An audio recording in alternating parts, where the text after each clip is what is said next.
안녕하세요, 여러분. 이번 한 주도 잘 보내셨나요? 여러분은 들으면 괜히 마음이 불편해지는 말이 있으신가요? 저는 가끔 그런 말들이 있는 것 같아요.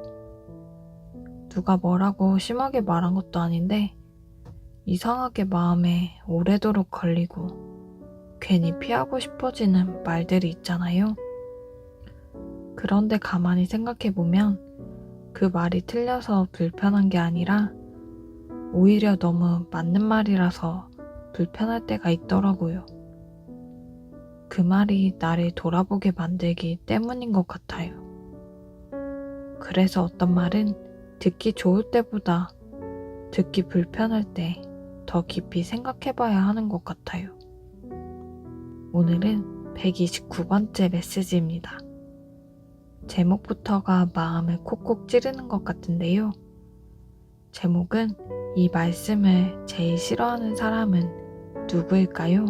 입니다. 오늘 말씀도 우리에게 꼭 필요한 귀한 말씀이니까 함께 마음 열고 들어보면 좋겠어요. 잘 들어주세요. 저는 조금 이따 다시 올게요. 본문으로 돌아가서 10절입니다. 이미 도끼가 나무 뿌리에 놓였으니 좋은 열매를 맺지 아니하는 나무마다 찍혀 불에 던져지리라. 이 말씀을 제일로 싫어하는 사람은 누구일까요?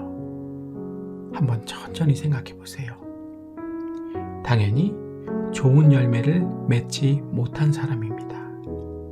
아무리 찾아봐도 나에게는 좋은 열매가 보이지 않습니다. 그런 사람이 이 말씀을 제일 싫어하는 것입니다.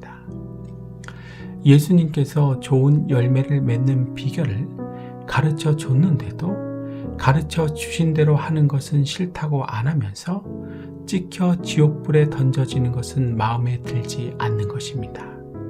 괘씸한 사람 있죠? 이런 사람들 교회에 많이 있습니다. 또 심판에는 별 관심이 없는 사람들도 부지기수입니다. 그래서 참된 목사가 필요한 것입니다.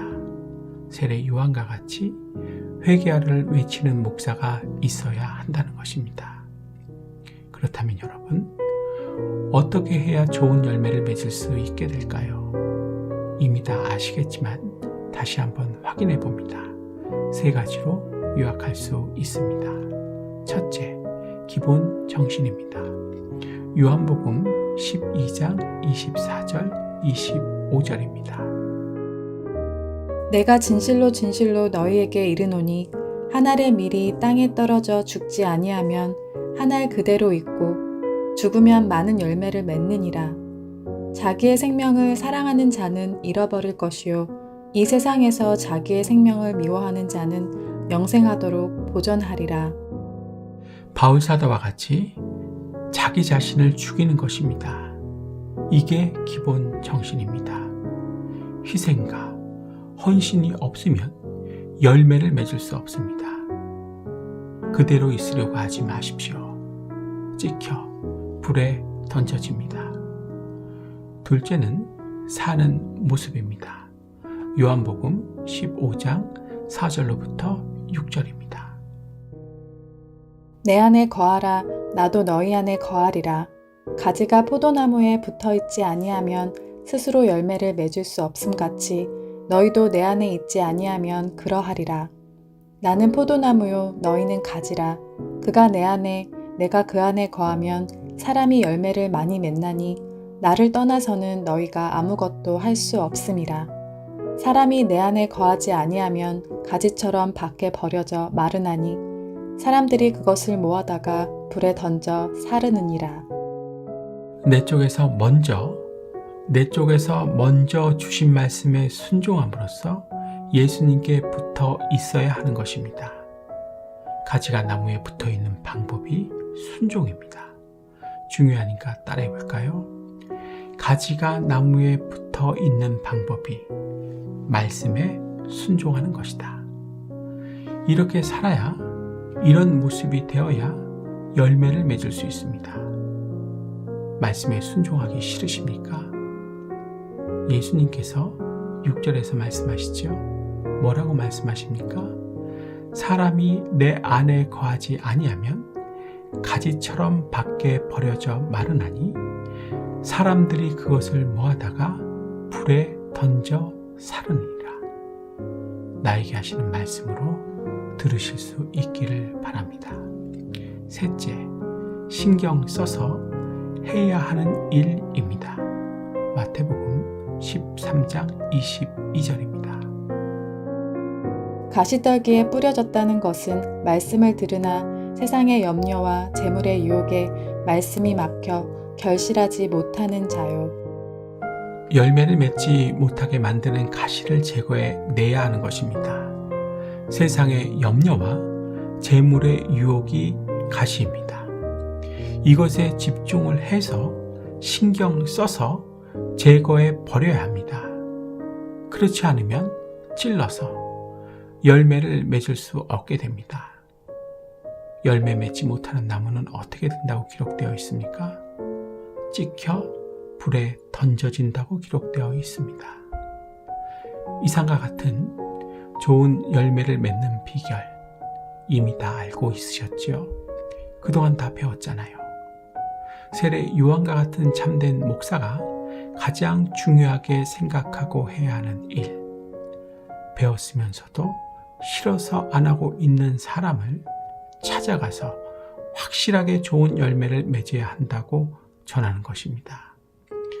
그래서 회개하고 열매 맺을 수 있도록 하는 일입니다. 이렇게 하는 것이 참된 목사입니다. 찍혀서 활활 타오르고 있는 지옥불에 떨어지게 하는 것이 참된 목사가 아닙니다. 잘 들으셨죠? 참 귀한 메시지죠? 저는 오늘 말씀을 들으면서 세 가지를 생각하게 되었어요. 첫 번째는 내가 싫어하는 말씀이 있다면 그 말씀 앞에서 더 나를 돌아봐야겠구나 생각하게 되었어요. 좋은 열매를 맺지 아니하는 나무마다 찍혀 불에 던져진다고 하셨잖아요. 이 말씀이 부담스럽고 불편하다면 그 말씀이 틀려서가 아니라 오히려 나를 돌아보게 하기 때문이라는 생각이 들었어요. 그 불편함 자체가 이미 말씀이 나를 살리려고 일하고 있다는 신호인 거잖아요.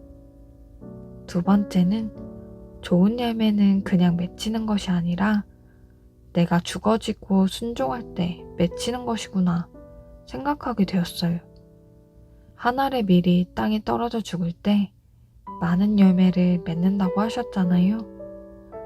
저도 열매는 맺고 싶지만 내 생각과 고집을 내려놓는 것은 쉽지 않을 때가 많거든요.